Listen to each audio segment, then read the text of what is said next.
Интонацияның сөйлеу тіліндегі қызметі. Сөйлеу интонациясының құрамы күрделі, оған әуен, ырғақ, қарқын, логикалық екпін тағы басқа кіреді. Интонация сөйлеп тұрған адамның халі мен оның айтылып тұрған ойға, жағдайға қалай қарайтынын да білдіреді.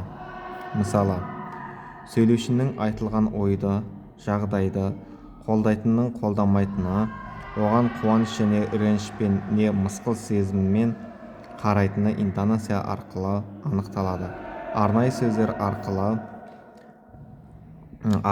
ғана арқылы емес, әртүрлі интонациямен оқу арқылы хабарлы, сұраулы, бұйрықты, лепті сөйлемдер жасалады. Хабарлы сөйлем: демалыс күні еді, қыстай отын ала алмай мектеп азынап тұрды. Сұраулы сөйлем: сұрақ белгісі арқылы уатпалықтарыңызды білесіздер. Олжаларыңыз көп болу керек, олжасыз емеспіз. Бұйрықты сөйлем: тарт тіліңді, жоғал көзіме көрінбей деп қысқа кимелеп кетті. Құлат мынау үйлерді.